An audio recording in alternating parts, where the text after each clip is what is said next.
सभी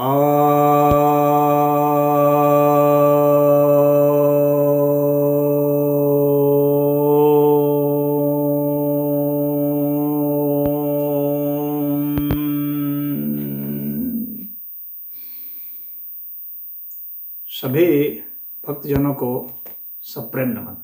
भक्तों, नवरात्र के शुभ अवसर पर आज दुर्गा सप्तशती का एकादश अध्याय का पाठ पढ़ करके उसका आप लोगों को अर्थ समझाने का प्रयास किया जाएगा। और चूँकि अध्याय बड़ा है, इसीलिए इसे कुल इसमें 55 श्लोक हैं, तो इसको मैं 4 भाग में बांट देता हूँ,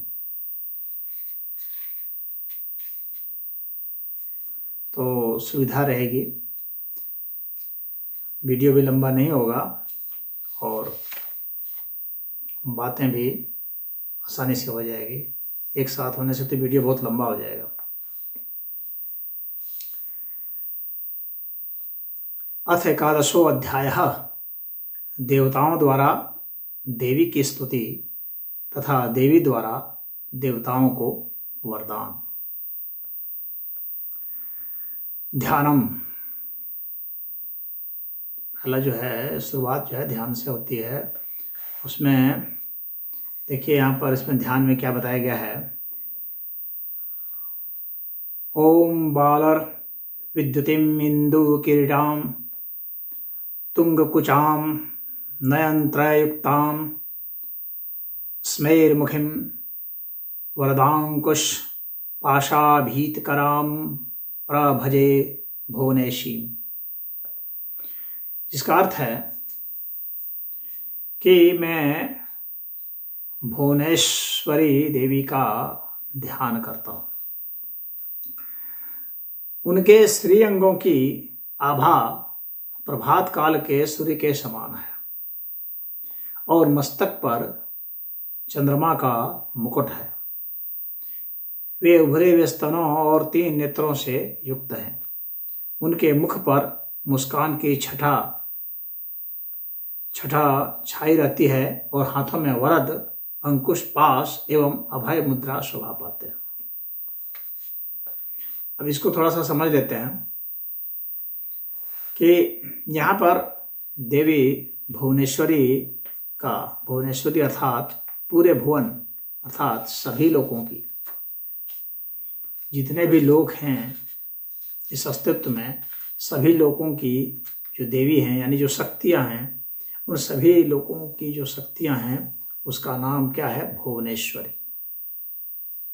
जिससे सभी लोगों का निर्माण होता है, वहाँ पर सब कुछ होता है। जो कुछ भी होता है वो जिस भी शक्ति से होता है उसको भुवनेश्वरी कहा जाता है। तो उसी का ध्यान करना है, यानी आपको उस मूल तत्व तक पहुँचना है जहाँ से आप देखेंगे कि कैसे निर्माण हो रहा है। उस शक्ति से किस तरह से सभी लोगों का निर्माण हो रहा है। जितने भी 14 भुवन हैं उन सभी का निर्माण हो रहा है और उनके अंगों की आभा प्रभात काल के सूर्य के समान है। यह समझना जरूरी है। जब ध्यान में हम लोग करते हैं तो ध्यान में यह जरूरी है कि हम जिस आभा को भावना में लाएं वह सूर्य के समान हो, जो अभी उदय जिस सूर्य का होना है उस तरह की आभा। क्योंकि वही आभा जो है वो हमें पर्याप्त ज्ञान भी देती है, पर्याप्त शीतलता भी रहती है, यानी हम सम स्थिति में रहते हैं। पित्त नहीं बनता है, उत्तेजना बहुत नहीं होती है और यही आदर्श स्थिति होती है ध्यान की। इसीलिए वो सूर्य की आभा जो है प्रातः काल की उसके समान है। मस्तक पर चंद्रमा का मुकुट है, अर्थात हम लोग का जो मस्तिष्क है उसमें जो चंद्रमा जो है वो मन का कारक है, यानी मन जो है वही हमारा सिरमौर है, यानी वही हमारा मुकुट है। यानी बुद्धि के जरिए ही, मन के जरिए ही, मन बुद्धि के जरिए ही हम ध्यान साधना में आगे बढ़ते हैं। वे उभरे हुए स्तनों और 3 नेत्रों से युक्त हैं। जो तीसरा नेत्र है, यह तीसरा नेत्र क्या है? विवेक का है। यानी मन से सूक्ष्म बुद्धि हो जाएगा और बुद्धि से सूक्ष्म विवेक हो जाएगा। तो विवेक जब जागृत होगा तो तीसरा नेत्र जागृत हो जाएगा। और इसके बाद बताते हैं कि उनके मुख पर मुस्कान की छटा छाई रहती है। हाथों में वरद, वरद मतलब वरदान देने वाला, अंकुश, पाश एवं अभय मुद्रा। अंकुश है मतलब कि नियंत्रण है, मन के ऊपर नियंत्रण है। वरद, वरद का मतलब हो गया कि वरदान देना, यानी यही जो है ये मन ही हमें ऐसी स्थिति में ले जाएगा, मन बुद्धि विवेक, कि हम वरदान पा जाएंगे। और पाश, पाश मतलब कि बंधन, इससे बांधा जाता है। तो यह जो है, ये जो माया मोह से जो हम बंधे हैं, तो इस बंधन से ही हमें छुटकारा पाना है। और ये देवी भुवनेश्वरी ही हमें छुटकारा दे सकती हैं। तो हमें इस बंधन से छूटना है। पहली बात तो यह है, जिसके कारण हम बार बार जन्मते हैं, मरते हैं, तमाम तरह के दुख पाते हैं, दर्द पाते हैं, सुख भी पाते हैं, लेकिन ये सब सुख जो है दुख में ही बदल जाता है अंततः। तो हमें इस सुख दुख के जंजाल से मुक्त हो जाना है। लाभ हानि, जय पराजय, ऊंच नीच, इन सबसे हमें छुटकारा पा लेना है। एवं अभय मुद्रा शोभा पाते हैं, और अभय मुद्रा की प्राप्ति हमें हो। यानी अभय मुद्रा के लिए क्या करते हैं कि ये जो है, यहाँ आप देखेंगे ये कनिष्ठा उंगली के नीचे यह, और इसको सामने रखेंगे, सामने रख करके ऊपर देखेंगे। अगर कभी भी आपको डर लगता है तो आप इसको देखेंगे, एक टक बिना पर गिराए हुए मध्यमा उंगली को इस तरह से आगे करके अगर आप एक टक देखेंगे, इसको अभय मुद्रा कहा जाता है।